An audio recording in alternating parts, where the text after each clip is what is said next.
বিক্রেতার চাইতে ক্রেতা কম।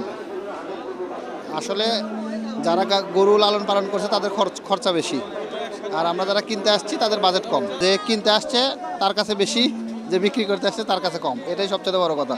কারণ যারা আমরা গরু কিনতে আসছি তারা তো প্রফেশনাল গরু কিনা বেচার সাথে সম্পৃক্ত না, যার কারণে যারা লালন পালন করছে তাদের সাথে আমাদের দামের সামঞ্জস্য হচ্ছে না। ভালো গরু আছে, দামও ঠিকই আছে মোটামুটি।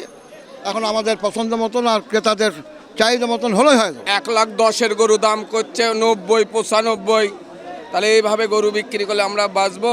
কিনে আলাম 1,10,000 দিয়ে, আর আপনি বলছেন 95, তাহলে 8 টাকা কই থেকে আসবে?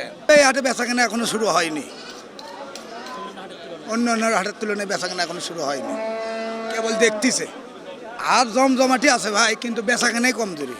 আসলে শহরকেন্দ্রিক যে ব্যাপারটা হয় আমাদের গরু মানে আগে কেনার সুযোগটা হয় না। সুযোগটা এই কারণে হয় না, আমাদের শহরকেন্দ্রিক যে গরুটা রাখবো আমরা, এই রাখাটা খুব কষ্টকর হয়ে যায়, যে কারণে ওই ঈদের 2-1 দিন আগেই কেনার চিন্তা ভাবনা। আজকে যে আমি আসছি আসলে মূলত ইচ্ছা আছে যে যদি সময় সম্ভব হয় নেব, নইলে হয়তো আর 1-2 দিন পরে নেব। দামের অঙ্কটা একটু বেশি।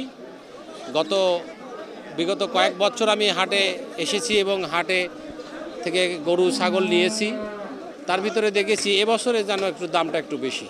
সাইজের গরু নাই এই কথা বলিচ্ছে, দাম বলিচ্ছে, দাম কেমন চাচ্ছে 7 লাখ। তেমন শুনে কত হতে এমনও দেখা যাচ্ছে টার্গেট করে তো গরু কিনা টার্গেট করে 700 দাম করে নিতে পারে। তা এখন দাম চাওয়া তো 7 লাখ, এর মধ্যে 4 কয় 5 কয় 5.5 পর্যন্ত আছে গরু, এ পর্যন্ত হয়ে আছে। আমরা সুন্দরী নাম রাখছি। গরুর বাজার মোটামুটি ভালো, কিন্তু গরুর বাজার চড়া একটু। এই যে একটা ব্যবসা গরম, এই ব্যবসা গরমে আমাদের সাগম হাটে তেমন আমদানি হয় নাই। আমরা খুবই একটা ভালো রেজাল্ট দেখতেছি না, এটা আমাদের জন্য খুবই দুঃখজনক ব্যাপার। কেনাকাটা হয়নি, তবে সামান্য গরু আসছে, গরু এবং গরু সামান্য আসছে।